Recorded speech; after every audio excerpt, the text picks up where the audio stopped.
Up until Nuts was like, hey, What are you guys doing? give some give some spotlight to Paquito.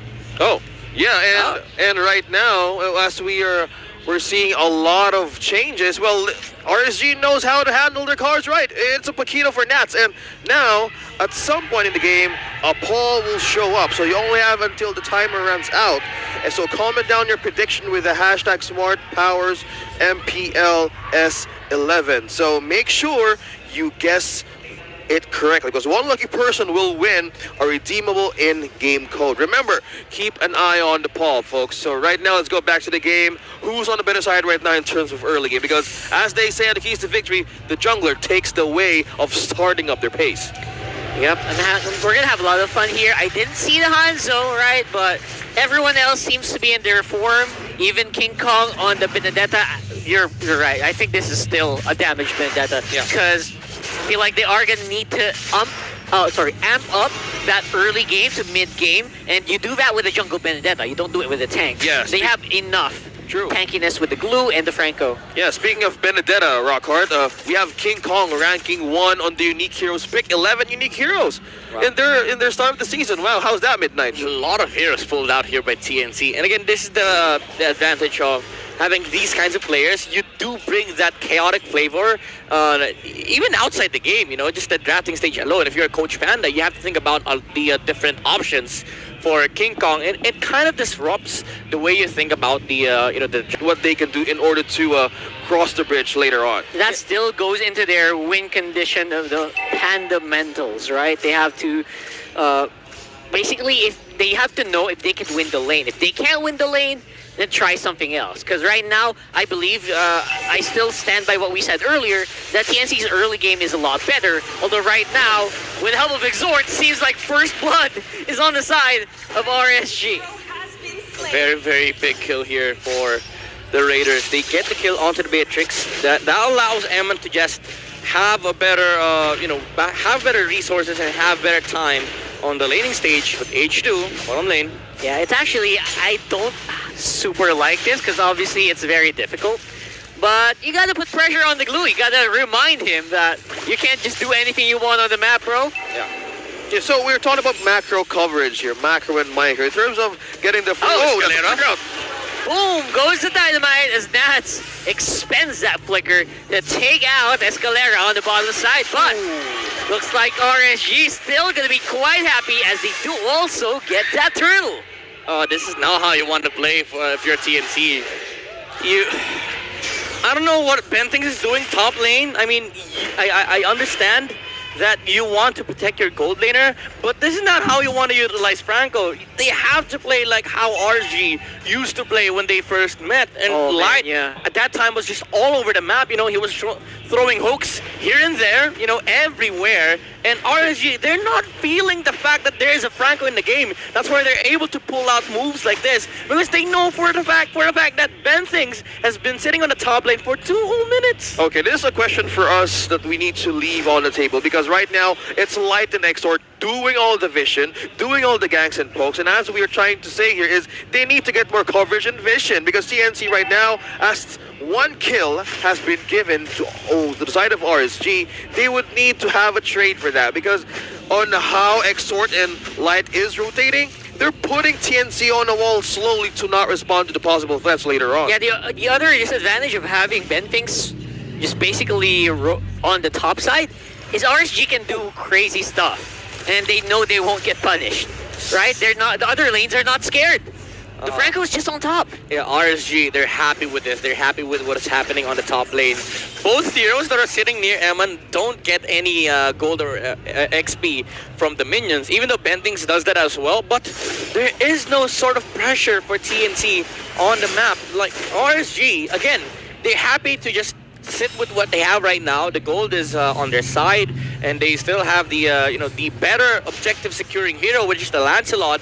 And H2 was able to get that over King Kong. And if there's nothing happening on the map, we're scaling, Yeah. Oh, off-cam killed it from Nats. Nats, bro, that's exactly what you need to do. But on the other side, Innocent with a kill. Finally, the Franco is paying off. Okay, slow progress. They're up top. TNC has their own way of activating this, but King Kong up against 2 on the second objective. Oh boy, that was very slick and fancy, but in the end, it's still going to be an H2O turtle. Yeah, it's a Lancelot, you know. I have a counter for that. Lancelot on taking objectives. Seal that in. Very potent objective taker, and the hero has been really, really phenomenal here for RSG Slate Philippines. He is going for a rush on the Guardian's helmet. Rip Twilight Armor. Not going to be part of that combination, but again, it doesn't remove the fact that H2 can just do this all over again. You know, get the vision here for RSG to stain and get if TNC pokes him, so be it. You know, he can recover the HP back. This is how you get with the tanks a lot, as we call it right here in our games. But now the contention goes into the XP lane. Nats and Hesu.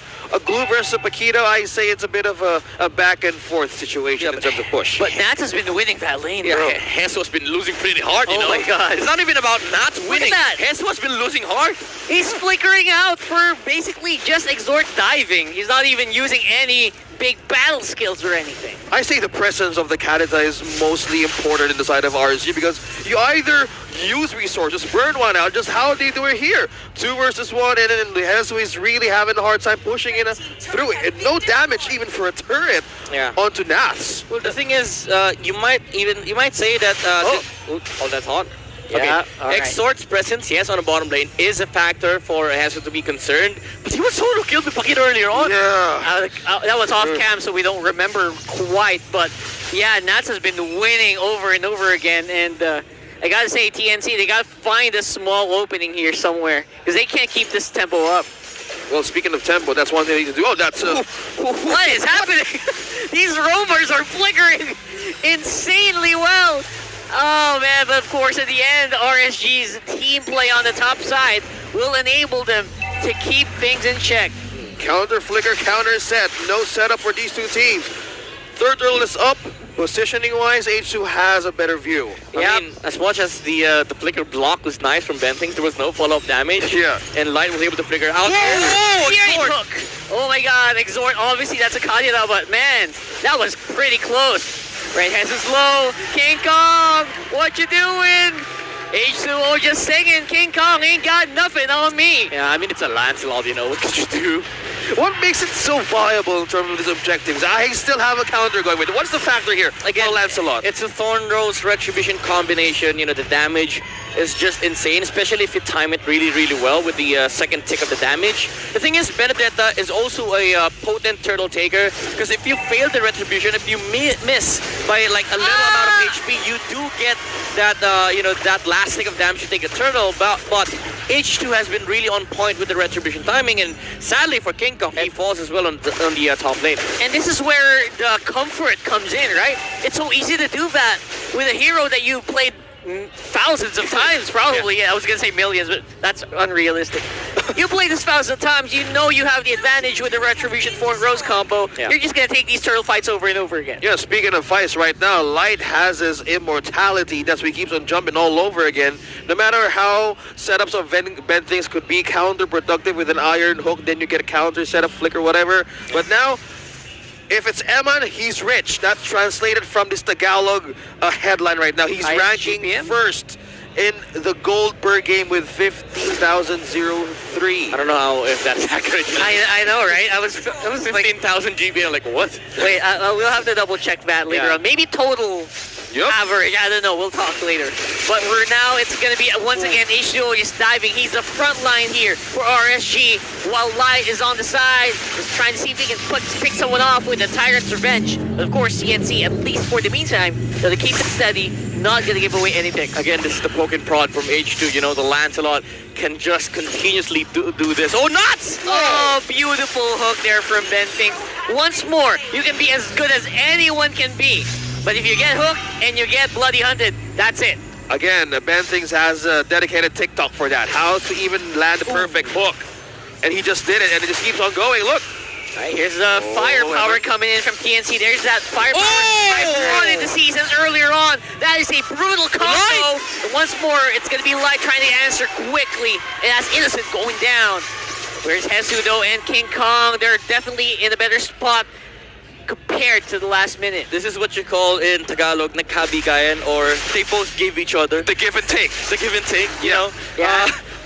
Eman was sniped with the Feather Death Strike and the Renus Apathy.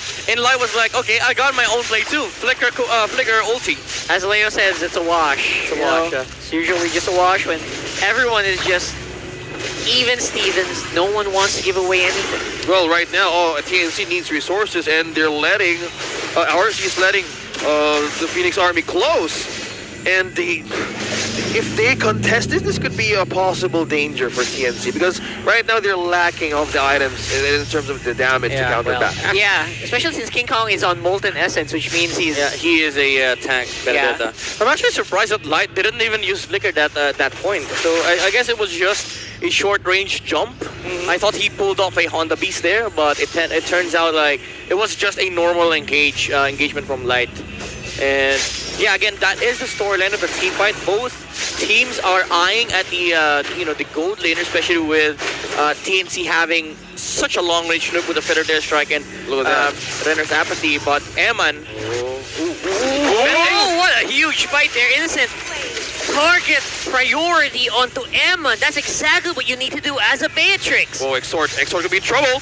Oh boy, Exort, you're a Kadita. You're very, very slippery, but how long can you dive and dance away from a glue? And of course, obviously the Benedetta is actually quite difficult. Now you don't have the ultimate H2O. He's caught between three people from RSG. Sorry, from TNC rather. Again, this is the version of the Lancel wherein you can do that inside of a hook! Yeah, you keep doing that once more though. That looks like he's in the better spot. He got hooked, but no Bloody Hunt means he's not going down. I say the positioning of Exort was a bit of a fail-safe rotation if RSG could wrap around TNC. From some point, maybe the Phoenix Army smelled something wrong in that bush. Really did. I feel like, slowly but surely, they're gonna want to just take this one bush at a time, which is exactly what they're doing. Look at this. Yeah, look at the position, look at the control. Nats is RSG is practicing the punches. He's dancing around. All right, a little short there, but it's okay. No one saw that. Actually, everyone saw that. Yeah, if that was 2 years ago, the Kufra would have been able to close that gap. Yep. Okay. So there's a space of setup that Alight can make, but in terms of this, they're just letting King Kong be the first one to just go near this area. What's CNC's plan here? It's the downside of having a Franco Bentings. There's a call, you ask the plan, it is a conceal. There's a conceal. Who's it gonna be? Is it game Do they time, know? or are we gonna get another reset here? I don't think they know. They saw this RSG. They know for the fact that TNC is here. That's why Light positioned away from the bushes, because he knows that TNC might just give it to him. Give and take. Nats in the back. TNC sees this. H2 is slowly killing the Lord with the Molten Essence. Yeah, he's just burning. Why don't you add a normal attack there somewhere? A tank's a lot, and look at that, just by himself. They're just ringing the bell, just waiting for TNC to strike. Pull the trigger. Is everyone accounted for? But look at the position of Nats. As they're trying to find out. Exort misses. Petrify. Oh no! Misses on the Petrify. That is huge, and now that might be a trigger for TNC to go for it. Lord is very low. There goes Muddles, is already used up by Amman. Get for the snipe here. Innocent. King Kong gets the Lord. Fight is ongoing, and Bentings will fall. At least a small answer there for RSG. That was a long dance for a small amount of money. That small window where Bentings was able to zone H2 away, and Renner's Apathy plus Electro Final Blow into Retribution secured the Lord here for TNT. Even though H2 managed to pull off the Thorn Rose, the timing was not right. And it was because of the pressure that TNC brought in during that engagement, and RSG, they ended up losing that Lord to TNT. That's a direct answer, right? Direct answer to the Thorn Rose Retreat. Right there, they have a push. TNT has a window here.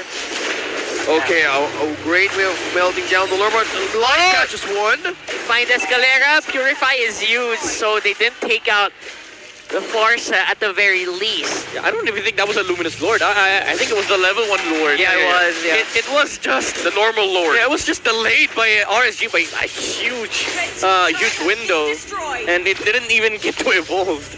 Yeah, but that we are seeing progress for TNC. Look at that glow. The goal is slightly climbing up for the Phoenix Army. How's the damage right now of Innis? We are on level 14 Beatrix versus a level 14. We have the Melissa. How's the items right now? Well, again, Eman will suffer a lot in this game because of the long-range nukes coming out from both sides. Oh, Right, long range. The answer for RSG is to just dive right in. They're hunting down TNC members, and that's H2O who is leading the charge. It has been destroyed. 3 for none. TNC just slightly blinked and they fall down from that attack. yeah.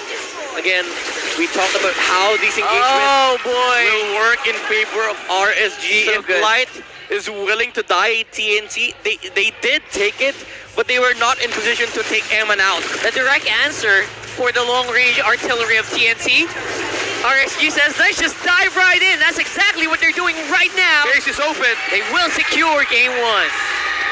And just as that, as Light did not blink in that camera, and then RC Slate Philippines made their